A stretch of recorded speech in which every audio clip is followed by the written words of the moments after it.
Everyone, welcome back to my video. তোমরা সবাই কেমন আছো? আশা করি সকলে ভালো আছো। আমিও খুব ভালো আছি। নতুন একটা ভিডিওতে সবাইকে ওয়েলকাম। তো দেখো, মা ছেলে দুজনে এখন ঘুম থেকে উঠে পড়েছি। এখন চলে যাবো রান্না করতে। চাটা খাওয়া অবশ্য হয়ে গেছে বিছানায় বসে। হ্যাঁ,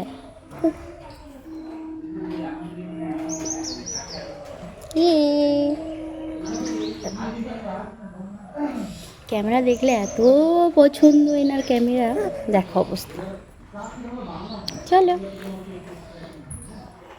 তারপর দেখো বাইরে এসে দেখি প্রচণ্ড মেঘলা হয়ে আছে আকাশ, কারণ সারা রাত বৃষ্টি হয়েছে। তাও আকাশের কিছুই যায় আসে না, বৃষ্টি দেবে তাই দেবে, 2-3 দিন ধরে বৃষ্টি চলবে এইভাবে। আর এদিকে তারপরে দেখো, আমি দেখতে এসেছি আমার গাছগুলোর কিছু হয়েছে কি না, কারণ এগুলো আমার খুব শখের গাছ। এটা আমি নার্সারি থেকে এনেছিলাম। এই গাছটা খালি ফুলটা দেখি, এত সুন্দর ফুল হয়, 4-5টা প্রতিদিন হয়। আর কলি কতগুলো, সব ডালে কলি হয়ে আছে। আর এদিকে দেখো আমার আঙুর গাছ, এটা একটু বড় হচ্ছে, অনেক শখ করে লাগিয়েছি। আর এখানে অনেক গাছ লাগিয়েছি, তো দেখছি খারাপ হয়েছে নাকি, কোনোটা নষ্ট হয়ে গেছে নাকি, এত বৃষ্টি হয়েছে। এদিকে আরও দেখছি, এগুলো খুব ছোটো ছোটো লাগিয়েছি, নতুন লাগিয়েছি, আস্তে আস্তে হচ্ছে। আর এদিকে দেখো আমি অ্যালোভেরা গাছটা কোথায় রেখেছি, কারণ বৃষ্টিতে অ্যালোভেরার বেশি জল পড়লে পচে যায়। তো তারপর এখানে রান্নাও করতে চলে এসেছি, রান্না কটা হয়ে গেছে। তারপর এখানে মটর ভিজিয়েছিলাম যেটা রাতে, সেটা রান্না করছি এখন। তো চলো,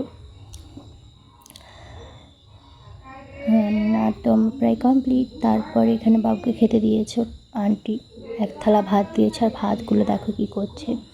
কে আবার বাজে মন্তব্য করো না যে এইটুকু বাচ্চা ভাত বলে কেন খাচ্ছে, ওর যেটা ইচ্ছা সেটাই করে, আমি ওতে বাধা দিই না। আর এখানে স্নানও করিয়ে দিয়েছি, কারণ সারা গায়ে ভাত মাখিয়েছিল। তারপরে এই দেখো এখানে কি করছে, ওর বম্মা চাল ছাড়ছিল, সেখানে গেছে ও গিয়ে পুরো চালের কুলাটা নিয়ে একদম ছেঁড়া বেড়া করে নিচ্ছে চালগুলোকে। আর ওর বম্মাকে বলছি যে দিও না ওর কাছে, কিন্তু আমি খুশি, কারণ বাবু খেলছে, তো আর কি, কিছু তো বলা যাবে না। তারপর এদিকে রাতে দেখো বম্মা ঠাম্মি এখানে বসে বসে টিভি দেখছে, আর উনিও ওনাদের সঙ্গে যোগদান করেছে, বসে বসে জল খাচ্ছে। দেখো আবার আমাকেও দেখছে। তো ভিডিওটা ভালো লাগলে অবশ্যই সবাই লাইক কমেন্ট শেয়ার করো এবং পাশে থেকে